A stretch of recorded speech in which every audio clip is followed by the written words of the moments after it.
A few hours after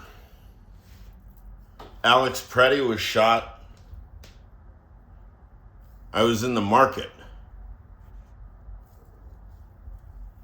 in the frozen section.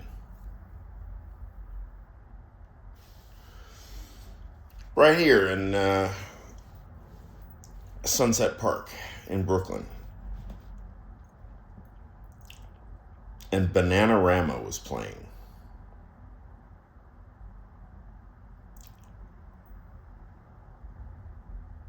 Walk Like an Egyptian, was that it? Is that Bananarama? That's like 6th grade. 1986, 1987, something like that.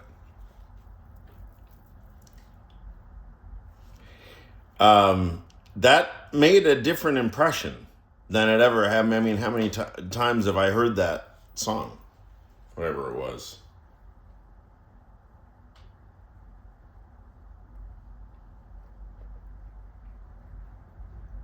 Here's another example.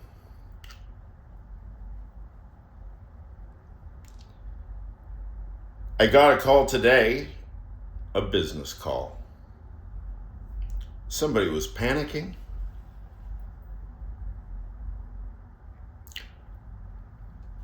About a Verizon account. Or maybe it's AT&T.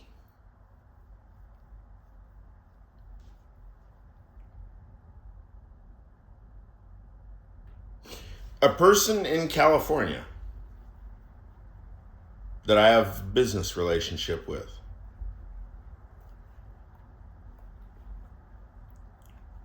I almost started yelling at them.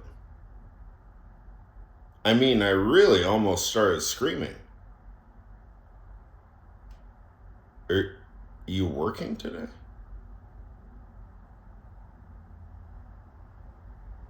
The country is under attack and you're working today? Oh. Play dumb. They didn't play. I didn't. I didn't. I avoided the whole thing. Because I don't have time for bullshit. Just like they should have no time for bullshit. What bullshit? Everyday business? Yes. That bullshit. The United States is under attack right now by the federal government, in case you didn't know. And you're worried about your phone bill?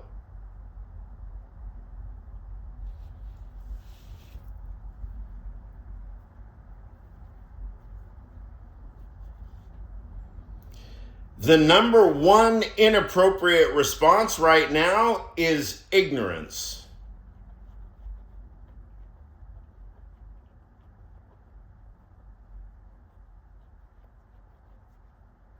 If you're not 100% of the time now of your conscious waking energy focused on deposing this government, if that's the terminology, deposing. How about encourage to step down?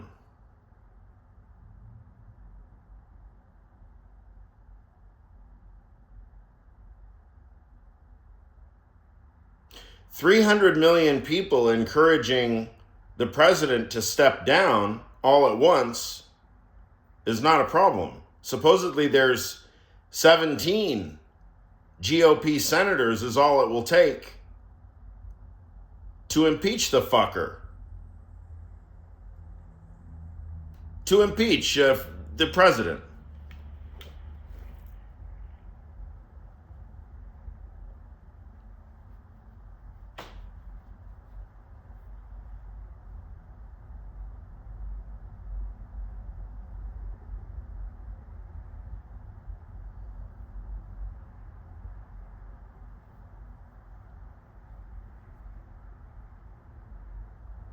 Tim Snyder made an interesting point from Toronto.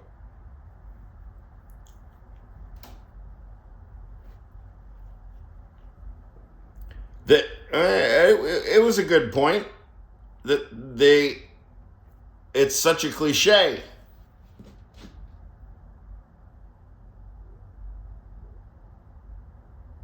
The whole approach, the strategy or the tactics or whatever I'm supposed to call it, of Kristi Noem and Stephen Miller and all this. Cliches and cliches, like we haven't seen this before, you don't know what it is?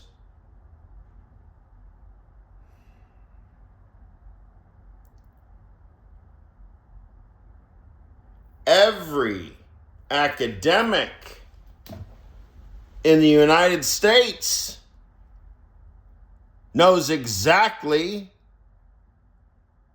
what this is.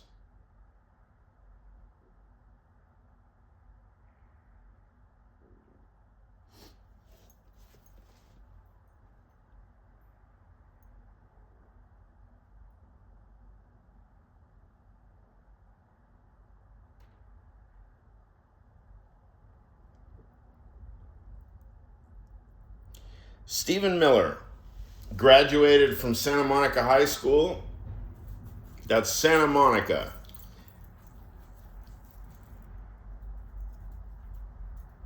My hometown.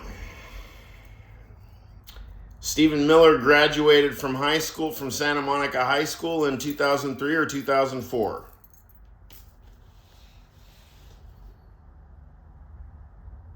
I know that neighborhood like the back of my hand.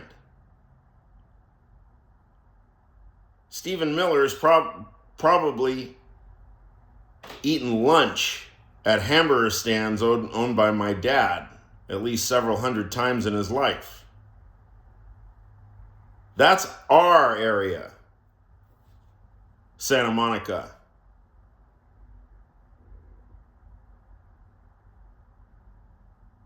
Constantine and I are OG Santa Monica.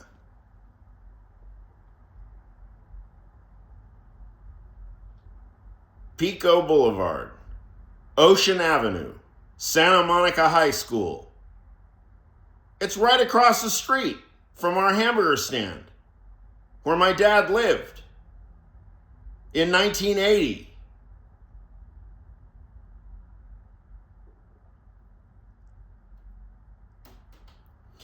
Stephen Miller's great-grandfather was an immigrant Jew.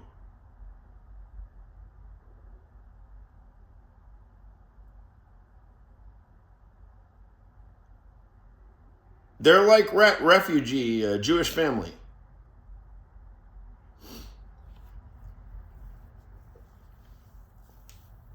There are notes written by his cousin and also his uncle from, I think, 6 or 7 years ago.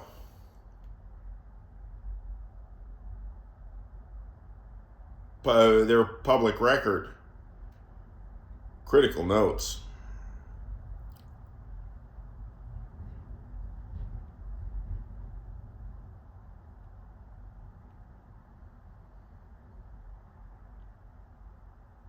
So in 2003, let's say Stephen Miller graduated from Santa Monica High School around then, 2003, 2004. I was living in Pasadena at the time. And I was doing Thalo Records fairly aggressively. And we had one of the only Thalo Records nights in history. That was sometime in 2003. I think it was at the Echo. In Echo Park.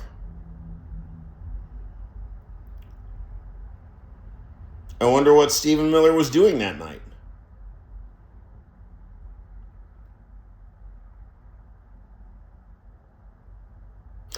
At that time, I was just having, I've been talking with friends and reminiscing about back in the day. Los Angeles at that time I mean, there were 10 events every single night of the week. I mean, it was really impossible even to just schedule your nightlife. I mean, it was your nightlife at that time. It was like there was so much going on. That was a full-time job. Is just going out.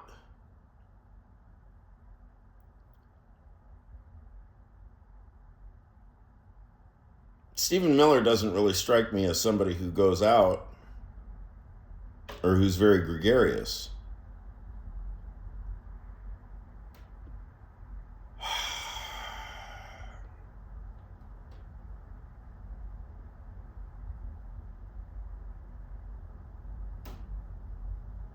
I mean, he's an unhappy guy. How did he get so unhappy? I mean, Santa Monica's not a bad place.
The cliche of the whole thing. See, the reason why that's a powerful argument is because the fact that it's a cliche means that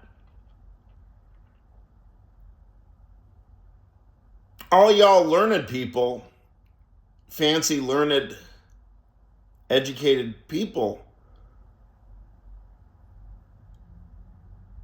you spot this a mile away. There's plenty of you that are experts. Sociology, political science,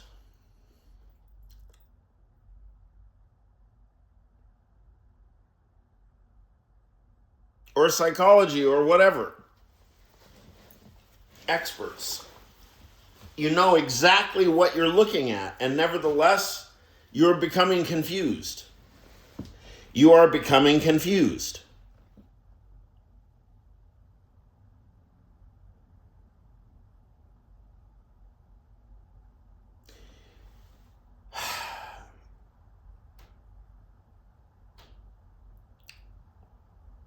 The people who have the knowledge, right? Who are the people who have the knowledge? The arguments. Who has the arguments?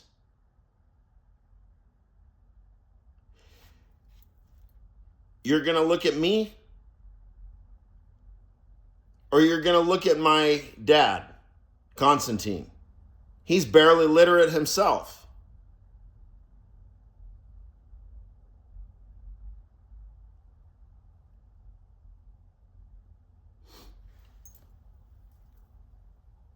See, I worry that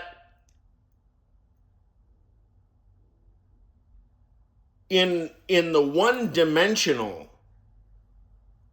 sentiment or ethos of objective impartiality, you're indulging in the notion of objective impartiality as a person of letters or a learned professor or whatever. And you're missing the fact that you have all the arguments. Not only that, you have the rhetoric too.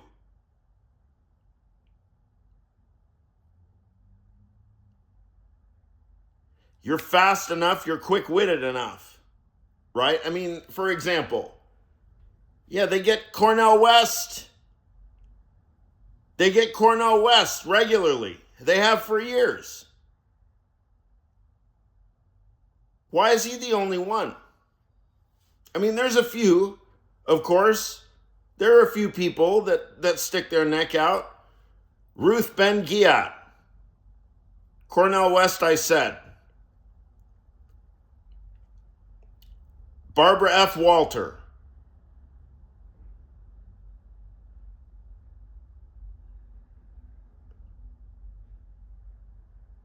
All right. Yeah, I mean, there's some names like this.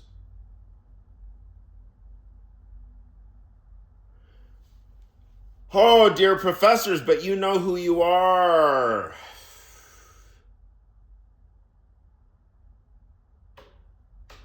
Maybe you get confused about the idea of a public intellectual. You think to yourself, oh, I'm not a public intellectual. Anyway, we don't have that in the United States.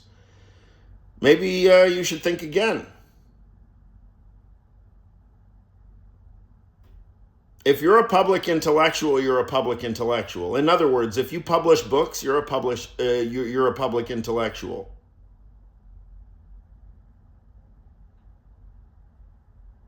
You know, I heard the stupidest thing the other day about y'all job rankings and your paper rankings.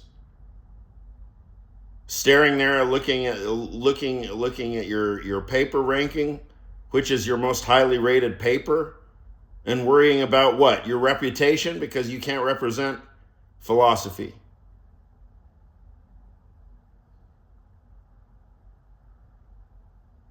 How's that for irony? The philosophy that you're supposed to be representing, you're afraid that that's going to wreck your paper ranking, right?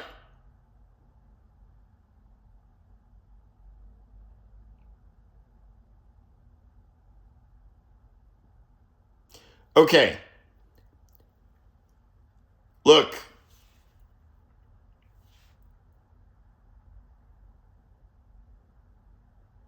If you have the arguments,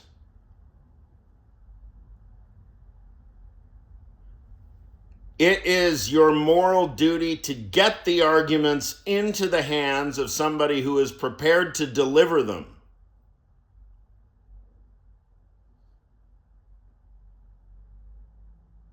Because otherwise, we're just going to be taking shots in the dark. What are the arguments? What are the best arguments? Dear logicians, we want the hardest arguments. Not arguments that are going to be popular. Arguments that are going to be withering. Arguments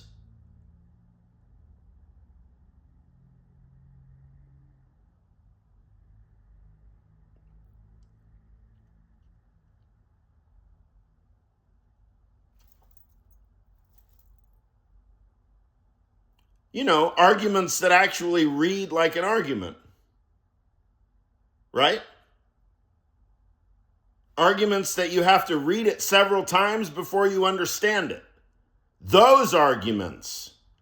We don't hear any of those arguments. Not from Barbara F. Walter, not from Ruth Ben-Ghiat. Not from Tim Snyder. Not from Joanne Free. I don't hear any. Not from Heather Cox Richardson. I don't hear real arguments. I mean, play dirty. Make arguments from mathematical logic, right?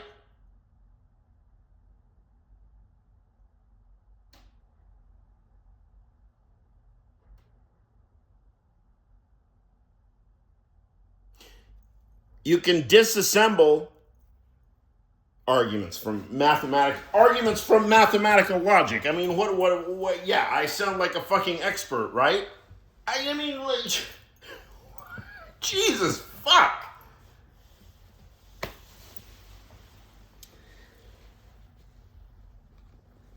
Look, if you're a philosophy professor and you assign to 30 students to write a précis of one paragraph summary of the argument of Descartes, and it's due at the beginning of class in 2 days, right? And so there you get, the TA gets in their hand 30 papers or whatever. And for the next 2 hours before dinner, the TA has to analyze 30 arguments. And they do it.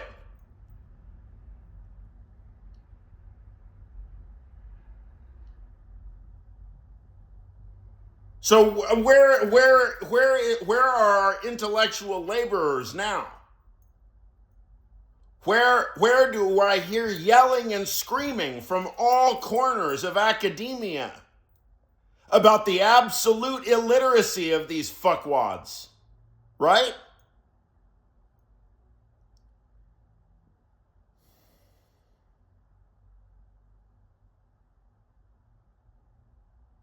Because once there's prison camps, and once ICE is fully robotized, right? Roboticized, right?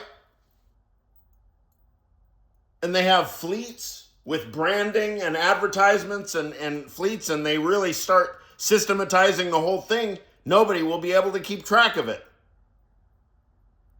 And then the numbers have disappeared. Will go 1/3 of your block and then 2/3 of your block. And then you're wondering, Bayesian probability, every night before bed, whether or not you're going to be awakened in the middle of the night and thrown in the back of a van and driven where? And flown to San Antonio or El Salvador or wherever their favorite place that they send people are these days. It's like they have 24 destinations and they're just throwing willy-nilly. Yeah, you go here, you go there, you outside the United States. Or border zones. Border zones. That's another good point that Professor Snyder makes. The concept of ICE is that you make the border, you just put the border everywhere. You just bring the limit with you wherever you go, and you say, aha, yeah, there's an exception to the law right here. I have it in my hand.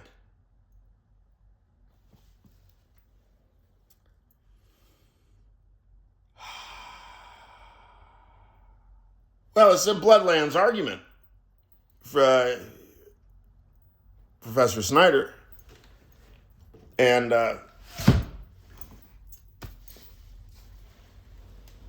it's quite relevant.